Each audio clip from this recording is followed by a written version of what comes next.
Hello मित्रों, स्वागत है तमारो मारी आ एज्युकेशन यूट्यूब चैनल में। मित्रों, बात करीशुं आज आपणे इतिहासना केटलाक प्रकरणोनी अने एना की पॉइंट्सनी जे परीक्षामां अवारनवार पूछाय छे।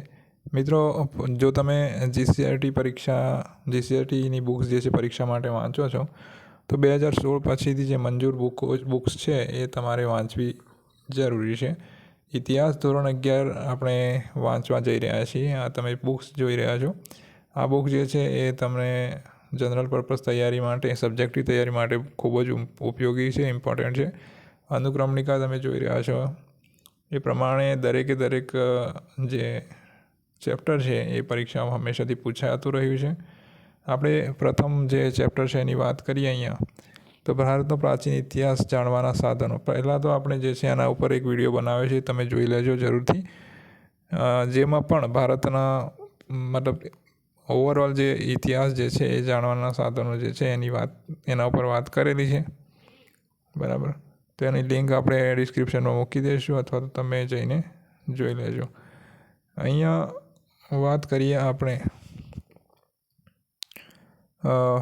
भारत एक उपखंड जेटલું मोटું राष्ट्र छे अने जेने पोतानो आगो अने विस्तृत इतिहास छे। भौगोलिक परिस्थिति ने तेनो इतिहास घड़वा महत्वपूर्ण भाग भजवे छे। उत्तर में भारतनी जे उत्तर में हिमालयनी जे पर्वतमालाओ छे, पश्चिम में अरबी समुद्र छे, ये सब आपणे जाणीए छीए।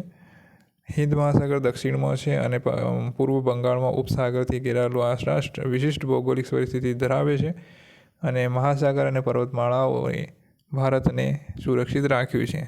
हमणां मित्रों अरवल्लीनो जे टॉपिक छे बहु ज कही शकाय के ट्रेंडिंग में है, तो तमे एना विषे जेटली पण माहिती है जीके में अथवा तो भूगोल में ए तमे वाँची शको छो, बराबर। अने जेथी करीने तमने परीक्षा में उपयोगी साबित थाय। अहींया भारतनी उत्तर दक्षिण लंबाईनी जे छे ए आपेली छे 3214 छे। खास करीने मित्रों याद राखजो, हमेशा परीक्षा में पूछाय छे, बराबर। जनरल पर्पज तैयारी में भूगोल अने जीके में प्रथम पूछातुं होय छे।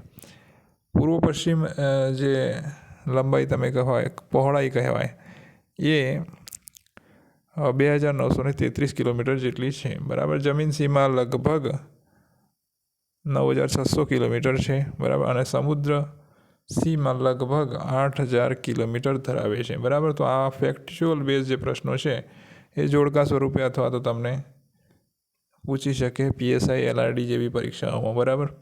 भारतनो विस्तार केटलो छे तो 32.8 लाख चौरस किमी जेटलो भारतनो जे छे विस्तार धरावे छे, विस्तार।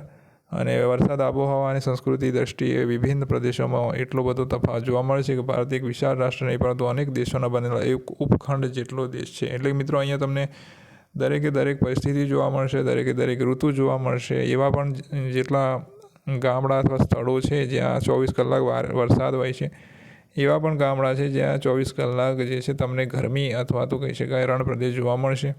बरफ विस्तार पण जोवा मळशे अने कही शकाय के अड़धुं डूबेલું विस्तार, पाणीमां डूबेला विस्तार पण तमने जोवा मळशे, बराबर।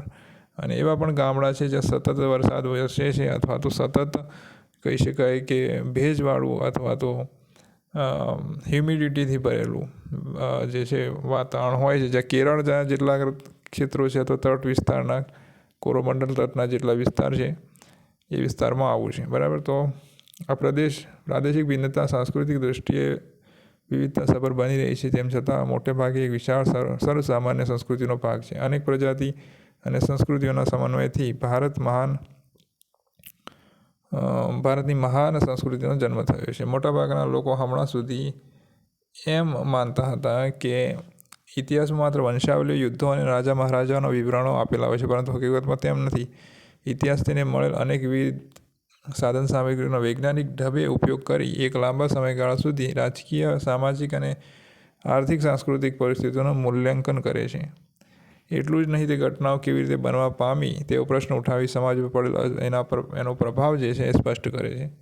घणीवार नवीन सामग्री प्राप्त थता इतिहासनी नवी नवी व्याख्याओ करे छे अथवा तो थाय छे, जे हकीकत अने कल्पना वच्चेनो भेद स्पष्ट करे छे। एटले मित्रों इतिहास जे छे फक्त एक રિલેટેડ લિમિટેશનની અંદર હોતું નથી. એ વિસ્તરતું જાય છે. નવી નવી માહિતી જ્યારે હાથ લાગે છે વૈજ્ઞાનિક પદ્ધતિઓનો ઉપયોગ કરીને, ત્યારે જે છે એની માહિતી બહુ બ્રોડ થતી જાય છે. હવે અહીંયા સાહિત્ય પણ ઇતિહાસમાં એક મહત્ત્વનો ભાગ ભજવે છે. એની વાત છે ઇતિહાસ લેખનની પરંપરા. બરાબર. કેવી રીતે સ્ટાર્ટ થઈ? તો પશ્ચિમમાં ઐતિહાસિક ઘટનાઓ સમય અનુસાર વ્યવસ્થિત રીતે ગોઠવવામાં આવે છે, પરંતુ એનો અર્થ એ નથી કે ભારતીયોમાં ઇતિહાસ પ્રત્યે કોઈ રુચિ ન હતી. હકીકતમાં પ્રાચીન ભારતીયોના ઇતિહાસ લેખનની પદ્ધતિ પશ્ચિમી પદ્ધતિ કરતાં અલગ હતી. ભારતમાં સતયુગ, ત્રેતાયુગ, દ્વાપરયુગ અને કળયુગના માધ્યમથી પુરાણોમાં ઇતિહાસ લેખન થયેલું જોવા મળે છે. જે મિત્રો કહી શકાય ચર્ચાસ્પદ વિષય છે, એટલે કે ડિબેટેબલ્સ વિષય છે. એમાં કેટલું સત્ય છે કેટલું અસત્ય છે આજે આપણે પુષ્ટ અહીંયાથી નહીં કરીએ.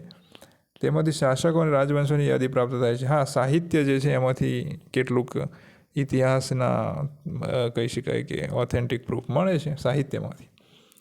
કેમ કે અલગ અલગ જે રાજાઓ હતા એમને સાહિત્યને રાજ્યાશ્રય આપ્યો હતો. જૈન સાહિત્ય, બુદ્ધ સાહિત્ય, અને એ સાહિત્ય દ્વારા એમને રચના કરી એને જે તે રાજાઓના યુદ્ધો વિશે અને એમના વૈવાહિક સંબંધો વિશે જે પણ લખ્યું એ કદાચ અહીંયા સત્યતા પૂરી પાડે છે.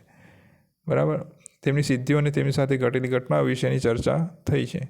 ઈસવીસન 12મી સદીમાં કલ્હણે જે લખ્યું, બરાબર, રાજતરંગિણી નામનો જે કાશ્મીરનો ઇતિહાસ લખ્યો, એ પ્રાચીન ભારતીયોના ઇતિહાસ વિશે એના વિશે અજાણ ન હતા તે વાત સાબિતી આપે છે. બરાબર. જો કે આ સિવાય આટલો સ્પષ્ટ કોઈ ઐતિહાસિક ગ્રંથ ભારતમાં જોવા મળતો નથી, એ પણ હકીકત છે. અહીંયા 18મી સદીમાં અંગ્રેજોએ ભારત પર પોતાનું રાજ સ્થાપવાની શરૂઆત કરી. બરાબર. અને તેમણે પ્રાચીન ભારતનો ઇતિહાસ અને ભારતીય સમાજ વિશે જાણવા માટે ભારતના પ્રાચીન ગ્રંથોનો અંગ્રેજીમાં અનુવાદ કર્યો. આ દરેક જે વિદેશી કહી શકાય એલિયન લેંગ્વેજીસ હતી, ઇન્ડોજીનિયસ લેંગ્વેજીસ હતી, એ દરેકનો એમને અંગ્રેજીમાં અનુવાદ કર્યો, જાણવાનો પ્રયત્ન કર્યો આમાં લખેલું શું છે, આમનો ઇતિહાસ શું છે. બરાબર. એટલું જ નહીં, પ્રાચીન ભારતનો ઇતિહાસ અને સંસ્કૃતિ જાણવા માટે 1784માં રોયલ એશિયાટિક સોસાયટી ઓફ બેંગાલની સ્થાપના કરવામાં આવી. શેની સ્થાપના કરવામાં આવી? કે ભારતની સંસ્કૃતિ અને ઇતિહાસ જાણવા માટે સ્પેશિયલી આ લોકોએ શું કર્યું કે એક ઓર્ગેનાઇઝેશન છે royal Asiatic society of Bengal જે છે એની સ્થાપના 1784માં કરવામાં આવી, ફક્ત આ હેતુથી. અને તેમણે મનુસ્મૃતિનો અંગ્રેજીમાં અનુવાદ કે મનુસ્મૃતિમાં શું લખેલું છે. બરાબર.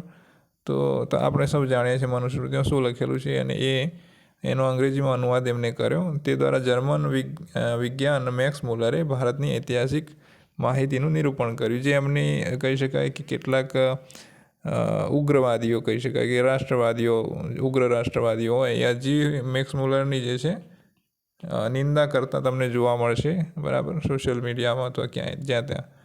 તો એ મેક્સ મુલરે સર્વપ્રથમ મનુસ્મૃતિનો અનુવાદ કર્યો અને બીજા ગ્રંથો જે છે એમને જોયા. અને આ જર્મન વિદ્વાન જે છે એમને ઐતિહાસિક માહિતીનું સંકલન કર્યું, નિરૂપણ કર્યું. અંગ્રેજોએ ભારતીય પ્રાચીન ભાષાઓ જાણવાનો પણ પ્રયત્ન કર્યો. અંગ્રેજ વિદ્વાન જેમ્સ પ્રિન્સેપ જે છે અશોકના શિલાલેખની લિપિ ઉકેલી. એમણે પાલી ભાષાનો અભ્યાસ કર્યો હતો.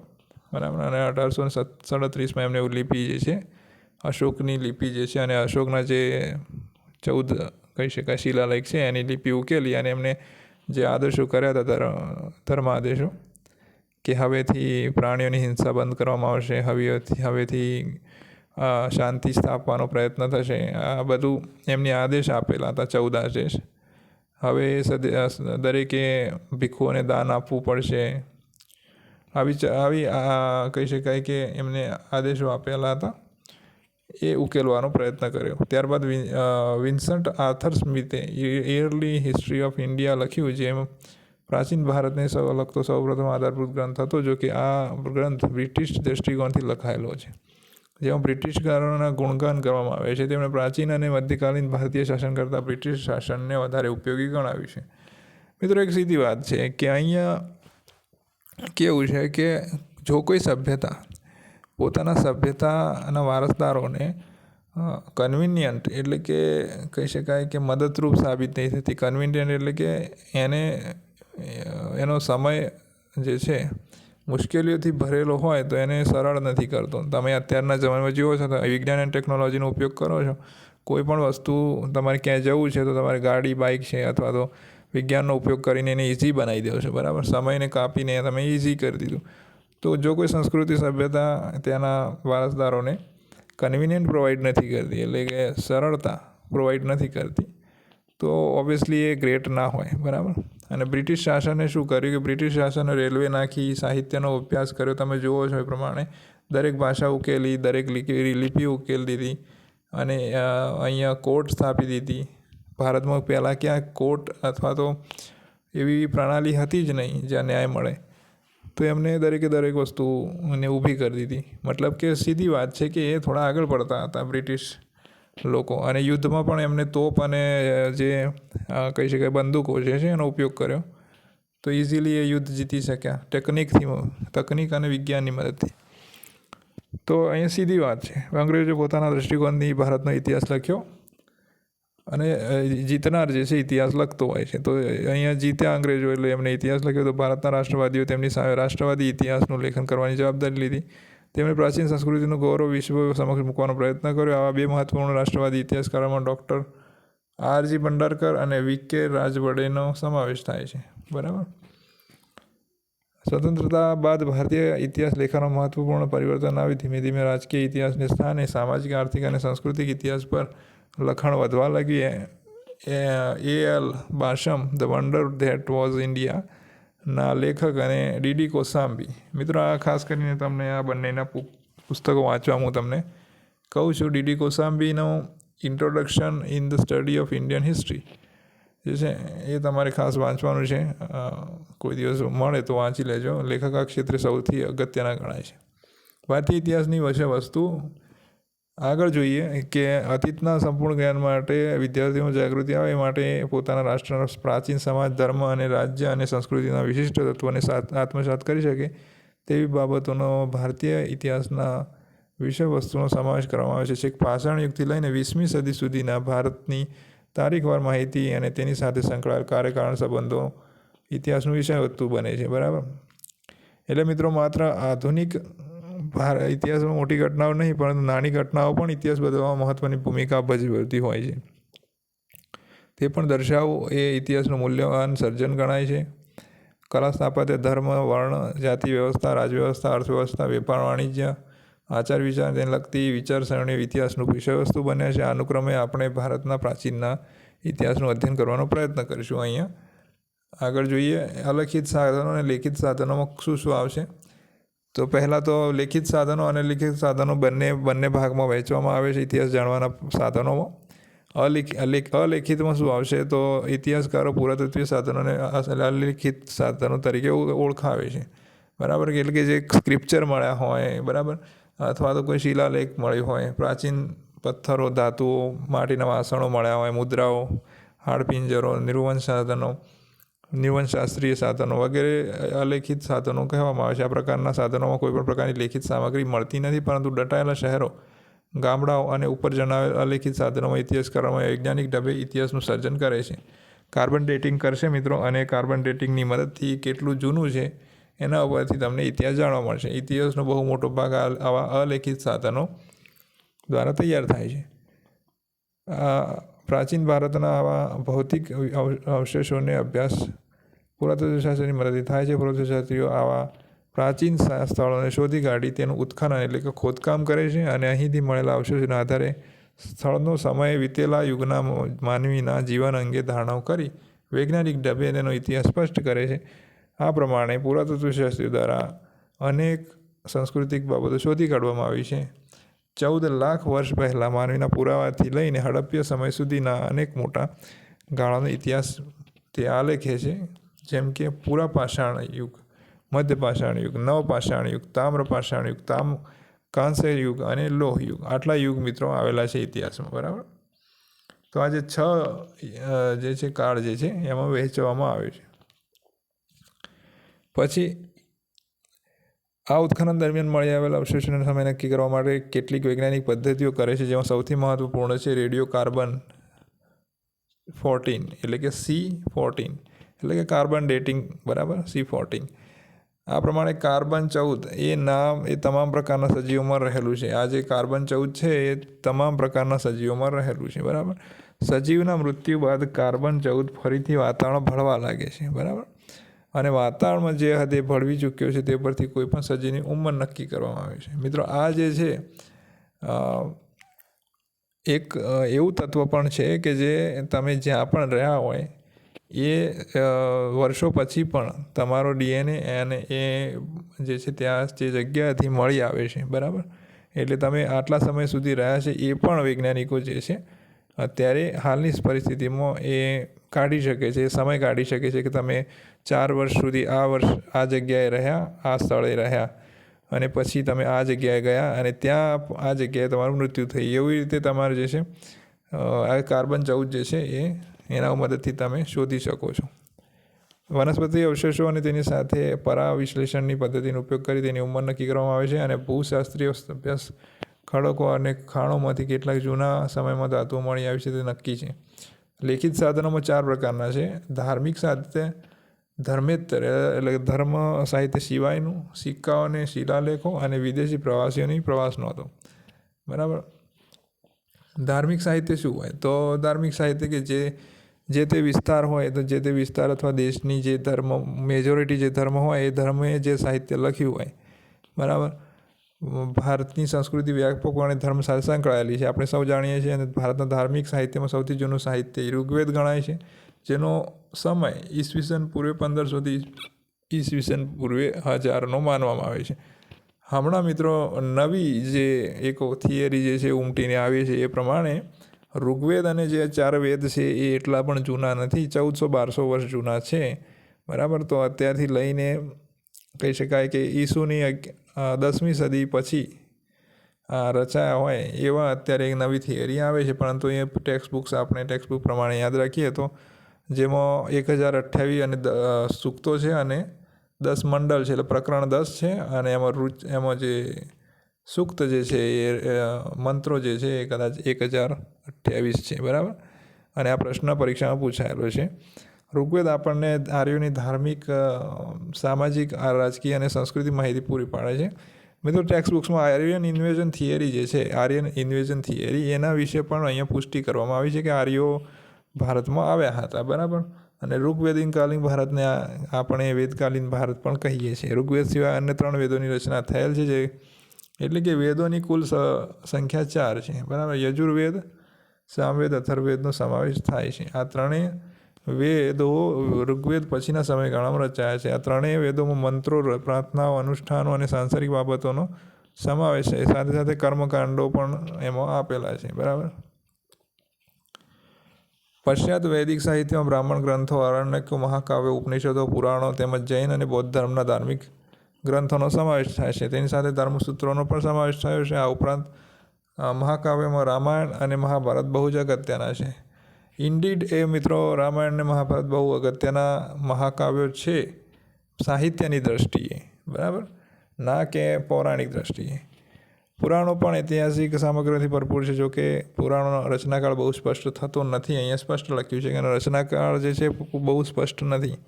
ભાગવત પુરાણ, મત્સ્ય પુરાણ, વિષ્ણુ પુરાણ, ગરુડ પુરાણ અગત્યના ગણાય છે. ઉપનિષદની સંખ્યા 108 છે મિત્રો. અહીંયા 108 તમારે યાદ રાખવી. બરાબર. 100 કરતાં પણ વધારે છે તેને વેદાંત કહેવામાં આવે છે. બરાબર. એટલે કે વેદો જ્યાં પૂર્ણ થાય ત્યાંથી પછી 108 વેદાંતો છે. બરાબર. એમાં પણ કેટલાક અલ્લાહ ઉપનિષદ, બીજા ઘણા ઉપનિષદ છે, ભવિષ્ય પુરાણ છે. બરાબર. એવા પુરાણો પણ છે અને ઉપનિષદો પણ એવા અટપટા ગણાય છે. બરાબર. જેના અંદર અલગ અલગ કદાચ બ્રિટિશોની અને મુસ્લિમોની, મુગલોના રાજાઓની પણ આંશિક રીતે કહી શકાય કે એમાં ઉલ્લેખ છે. બરાબર. બુદ્ધને પણ ઉલ્લેખ છે. બરાબર. તો રામાયણમાં બુદ્ધનો ઉલ્લેખ છે મિત્રો. બરાબર. તો આ રીતે આપણે વિચારીએ કે કેટલા પુરાણ હોઈ શકે. બરાબર. એક શ્લોકમાં તેમાં તત્કાલીન ભારતની મહત્વપૂર્ણ આધ્યાત્મિક ઉન્નતિનું દર્શન થાય છે. આત્મા અને પરમાત્માને લગતી મહાન તત્વજ્ઞાનની પૂર્ણ ચર્ચાઓનો તેમાં સમાવેશ થાય છે. કઠકેન, માંડુક્ય અને મુંડક જેવા ઉપનિષદો ઐતિહાસિક રીતે મહત્વના છે. બરાબર. સત્યમેવ જયતે જેવા આમાંથી લેવામાં આવ્યા છે. ઉત્તર વૈદિક કાળ મોટે ભાગે 600 વર્ષ સુધીનો ગણાય છે. બરાબર. અને ઈસવીસન પૂર્વે 6ઠ્ઠી સદીમાં હિન્દુ સાહિત્યના ધર્મસૂત્રો અને ગૃહસૂત્રની રચના જોવા મળે છે. એટલે કે ઈસવીસન પૂર્વે 6ઠ્ઠી સદીમાં. બરાબર. અહીંયા ઈસવીસન પૂર્વે 6ઠ્ઠી સદીમાં છે મિત્રો, પણ આશરે અહીંયા તમે વિચારી શકો. બરાબર, કેમ કે આટલા પણ જૂના નથી. બરાબર. તે સાથે સાથે બૌદ્ધ અને જૈન ધર્મ સાથે સંકળાયેલું બહુ જ મહત્વપૂર્ણ સાહિત્યની રચના પણ આ સમયે જોવા મળે છે. એટલે ઈસવીસન પૂર્વે 6ઠ્ઠી સદીમાં તો બૌદ્ધ સાહિત્ય જ હતું. બરાબર. એના પછી જૈન સાહિત્ય હતું. બરાબર. તો એના પછી આ અંગ્રેજોના સમય આસપાસના અંગ્રેજોના સમય પહેલાં અથવા તો પછીના સમયગાળામાં રચાયું હોવું જોઈએ. બૌદ્ધ ધર્મની સાહિત્યમાં ત્રિપિટક સૌથી મહત્ત્વના છે. 3 પિટક છે. બરાબર. સૂક્ત પિટક, વિનય પિટક અને અભિધમ પિટક. બરાબર. આ ત્રણેય પિટક ઇમ્પોર્ટન્ટ છે અને ત્રિપિટક કહેવામાં આવે છે. સૂક્ત પિટકમાં ગૌતમ બુદ્ધના પ્રારંભિક જીવનની ચર્ચા છે, જ્યારે વિનય પિટકમાં બૌદ્ધ સાધુઓ અને સાધ્વીઓ માટેના નિયમો, કેવી રીતે રહેવું, શું કરવું, શું ખાવું.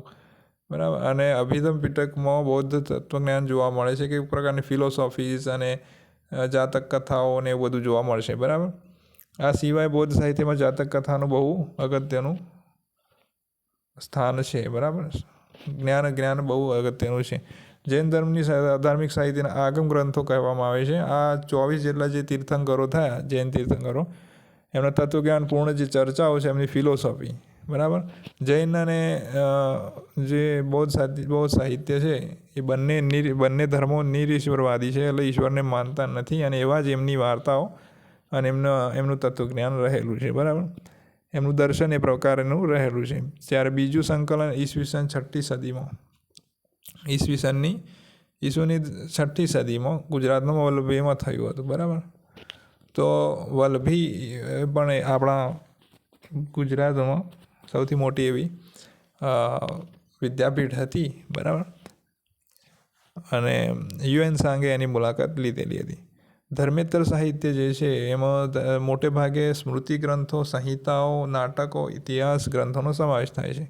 મનુસ્મૃતિ અગત્યનું ધર્મેતર સાહિત્ય ગણી શકાય. મિત્રો, અહીંયા હું એને ધર્મેતર સાહિત્ય નહીં, પણ ધર્મનું જ એક મહત્ત્વનું સાહિત્ય કહીશ. ધર્મ એને સૌપ્રથમ ઘણી જે બુક્સ છે એના અંદર, ઓથેન્ટિક બુક્સની અંદર સૌપ્રથમ કાયદા ગ્રંથ એને ગણવામાં આવે છે. તો એક રીતે ચલો માની લઈએ કે કાયદા ગ્રંથ જ છે, કેમ કે એના અંદર વ્યક્તિએ કેવી રીતે રહેવું અને કેવી રીતે ના રહેવું એના ઉપર ઘણી વાતો કરવામાં આવી છે, અને ઘણો વિવાદિત ટૉપિક છે, અને મનુસ્મૃતિના આના અંદર ઘણું લખેલું છે. તો એ પ્રમાણે એ ધર્મેતર નહીં, પણ ધર્મને જ કંટ્રોલ કરવા માટે ધર્મનું એક સાહિત્ય હતું, જે પ્રાચીન ભારતનો કાયદા ગ્રંથ ગણાય છે. બરાબર. તમે જોઈ લીધું કે અહીંયા કાયદા ગ્રંથ લખેલો છે. કૌટિલ્યનો અર્થશાસ્ત્ર પણ એવો જ એક બીજો મહત્ત્વપૂર્ણ ગ્રંથ છે.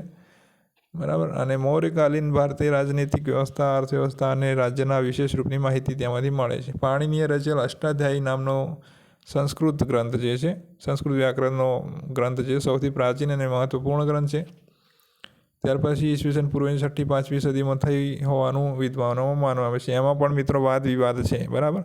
એનો પણ સમય જે છે એ ઓથેન્ટિક નથી. દીઘ નિકાય, અંગુત્તર નિકાય અને મજ્જી નિકાય એ મહત્ત્વપૂર્ણ બૌદ્ધ ગ્રંથો છે, જેમાં રાજ્યની સ્થાપનાનો ઇતિહાસ અને તત્કાલીન સામાજિક પરિસ્થિતિનું દર્શન થાય છે. મિત્રો, એક વસ્તુ હંમેશા યાદ રાખવી કે જે બૌદ્ધ છે, ટોટલ 28 બુદ્ધ થઈ ગયા મિત્રો. બરાબર.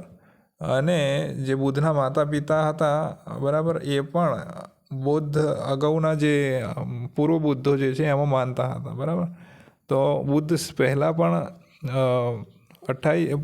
પણ કેટલાય બુદ્ધ થઈ ગયા. બરાબર. તો આ એક વસ્તુ છે. અને એ સમયે જે વર્ણાશ્રમ જે છે ચાલતું ન હતું, કે આ વ્યક્તિ આ છે, આ વ્યક્તિ આ છે, આ વ્યક્તિ આ છે, ને આ વ્યક્તિ આ છે. બરાબર. જે રાજા રાજ્ય કરે એ રાજા. બરાબર. એવું હતું. બરાબર. અને બુદ્ધને કોઈ એક કમ્યુનિટી સાથે કે આ કમ્યુનિટીમાં જન્મ થયો તો અહીંયા એની સાથે સંકળાવાની કોઈ એ વાતમાં વધારે દમ નથી. બરાબર. અને એના ઉપર ઘણા વાદ વિવાદ છે અને ઘણી માહિતી પણ ઉપલબ્ધ છે. બરાબર. તમે અન્ય યુટ્યુબ ચેનલ જોશો તો તમને મળી જશે. બરાબર. ત્યારબાદ સાહિત્યિક સંસ્કૃતિઓમાં સંસ્કૃત નાટકોનો સમાવેશ થાય છે. મહાન સાહિત્યકાર કાલિદાસના સંસ્કૃત નાટકો સૌથી વધુ પ્રસિદ્ધ છે. તેના દ્વારા રચિત અભિજ્ઞાન શાકુંતલમ, મેઘદૂત, ઋતુસંહારમાંથી ગુપ્તકાલીન ભારતની સામાજિક પરિસ્થિતિ દૃષ્ટિગોચર થાય છે. સિવાય મહાકવિ ભાસ જે છે, શૂદ્રકના નાટકો પણ ઐતિહાસિક રીતે અગ્રગણ્ય કહી શકાય. મિત્રો, આમાં કાલિદાસનો જે છે, કાલિદાસનું કહી શકાય કે એક પ્રકારે નામ જનો ઉપયોગ થયો છે, બરાબર. કાલિદાસની પાછળ કોઈ બીજાએ આ ગ્રંથોનો રચના કરી છે, બરાબર. કેમ કરી છે કોને ખબર, પણ એવું કોઈ માહિતી ઉપલબ્ધ નથી. પણ કાલિદાસના પણ કોઈ ઓથેન્ટિક પુરાવા મળતા નથી, બરાબર. તમે ઘણી એવી કેરેક્ટર્સ છે જેના ઓથેન્ટિક પુરાવા મળ્યા નથી. એવું ASI ભારતીય આર્કોલોજીકલ સર્વે ઓફ ઇન્ડિયા જે છે એને RTIમાં કહેલું છે કે ચાણક્યના પણ મળતા નથી, બરાબર. ચાણક્ય પણ એક કાલ્પનિક પાત્ર હોય એવું જણાઈ આવે છે. કાલિદાસ પણ એમાંથી એક છે, બરાબર. ત્યાર પછી ભાસ અને શૂદ્રકના નાટકો પણ ઐતિહાસિક રીતે અગ્રગણ્ય છે. ઇતિહાસના ગ્રંથ તરીકે 12મી સદીમાં રચાયેલ રાજતરંગી મહત્વપૂર્ણ ગ્રંથ છે. તેની રચના કાશ્મીરના કવિ કલ્હણે કરી હતી, બરાબર. કાશ્મીરનો ઇતિહાસ આધુનિક ઇતિહાસના અવધારણા પ્રમાણે લખવામાં આવ્યો છે. ઇતિહાસ ક્ષેત્રે આ શ્રેષ્ઠ ગ્રંથ જે છે પ્રાચીન કાળે જોવા મળતો નથી. જે ઇતિહાસ હોય એવા અનેક ગ્રંથોમાં હર્ષચરિત અગત્યનો ગ્રંથ છે, બરાબર. અને તેની રચના સમ્રાટ હર્ષના રાજકવિ બાણે ભટ્ટે કરી હતી, બરાબર. દક્ષિણ ભારતમાં ધર્મેન્દ્ર સાહિત્યનું સૌથી શ્રેષ્ઠ સંગમ સાહિત્યને ગણાવી શકાય. તેની રચના તમિલ ભાષામાં થઈ છે. રચના એના અનેક કવિઓ હતા. મદુરાઈમાં આવા 3 સંગમ એટલે કે 3 સભાઓ થયા. તેમાં રચેલું સાહિત્ય એટલે સંગમ સાહિત્ય, બરાબર. જે સભાઓમાં થયું 3 સંગમોમાં એ સાહિત્ય એટલે સંગમ સાહિત્ય. સાહિત્યમાં રાજાઓ અને શૂરવીરોની પ્રશસ્તિ રચવામાં આવેલી લાંબી ટૂંકી કવિતાઓનો સમાવેશ થાય છે.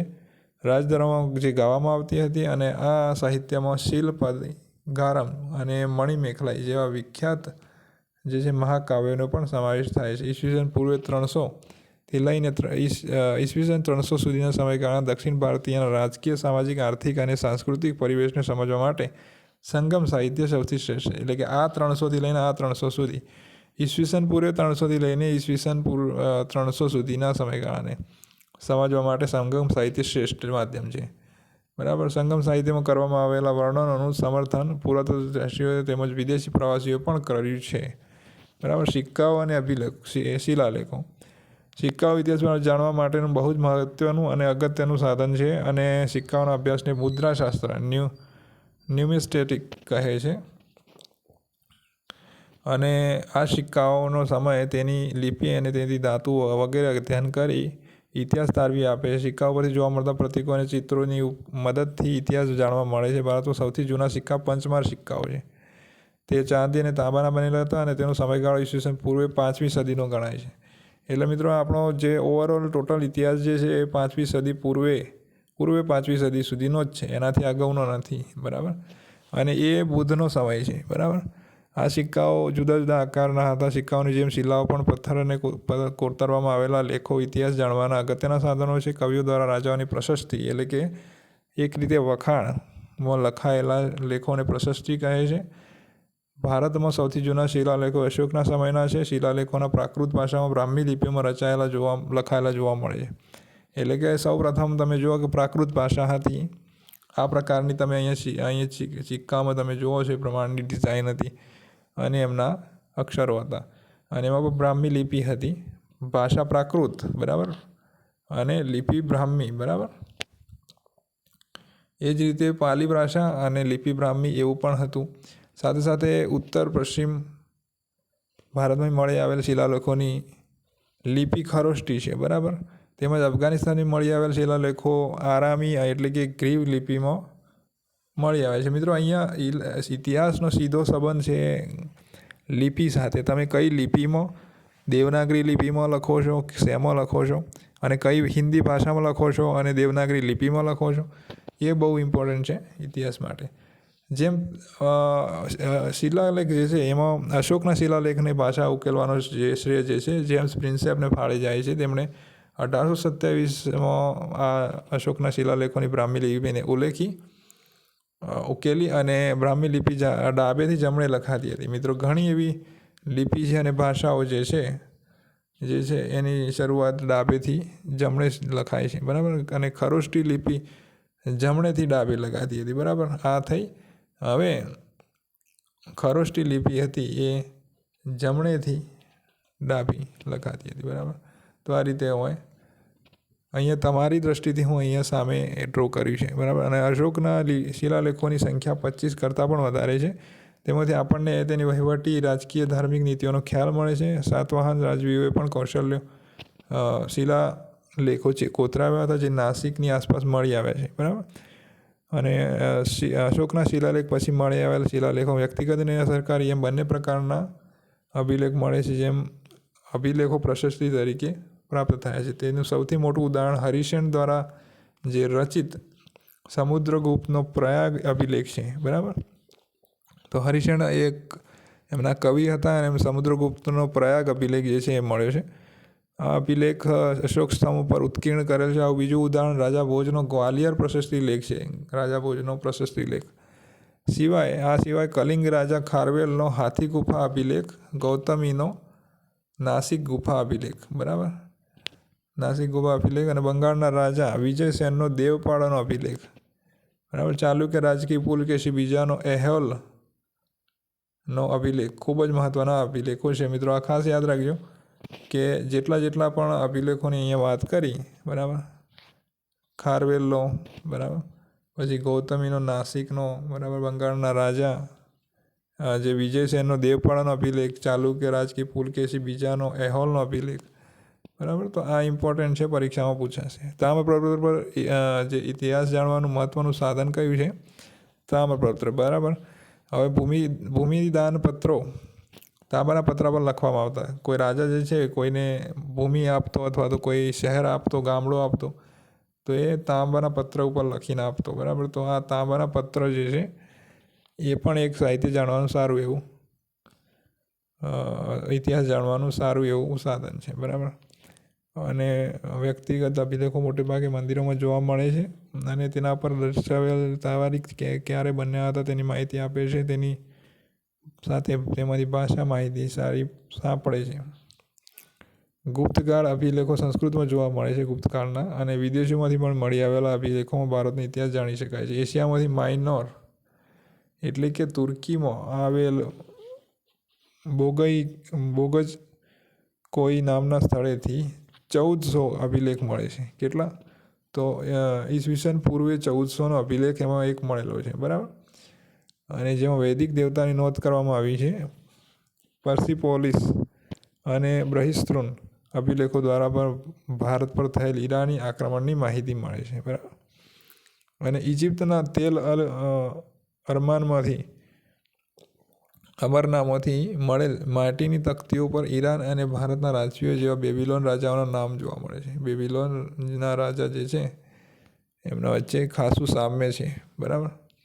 તો શિલાલેખોમાંથી જે સમયના રાજા, તેનું રાજ્ય અને સરહદોમાં તેમાં રહેલી વિગતોમાંથી રાજકીય, સામાજિક, આર્થિક, સાંસ્કૃતિક બાબતોનો ઇતિહાસ આપણને પ્રાપ્ત થાય છે. પછી એક આવ્યું સ્મારક અને ભવન, બરાબર. તો અહીંયા જુઓ, તમે ચિત્રમાં જોઈ શકો છો કે બોરોબદુરનું મંદિર એ પ્રમાણેનું રાજાઓ અને સામાન્ય લોકોના રહેઠાણો તથા મંદિરો જેવા સ્થાપત્યમાંથી જે તે કાળની વસ્તુકલાનો વિકાસ જાણવા મળે છે. એ કાળમાં કઈ કલાનો ઉપયોગ થતો હતો, એ કળા ક્યાં સુધી વિકસિત થઈ હતી અને કયા સમયનો છે એ પણ આપણને જાણવા મળે છે. ઉત્તર ભારતના નાગર શૈલીના મંદિરો, દક્ષિણ ભારતના દ્રવિડ શૈલીના મંદિરો, દખ્ખણના બેસર શૈલીના મંદિરો, પ્રાચીન કાળની વાસ્તુકળા અને મંદિર સ્થાપત્ય શૈલીના મહત્ત્વપૂર્ણ એ દસ્તાવેજો છે.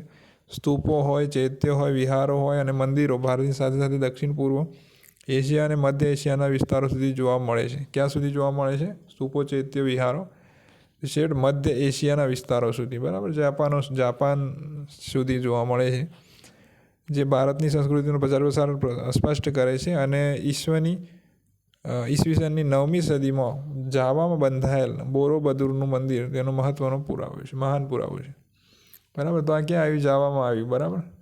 મૂર્તિઓ પણ એક મહત્ત્વનો કહી શકાય કે આ એક ગાંધાર કલા શૈલીની મૂર્તિ છે.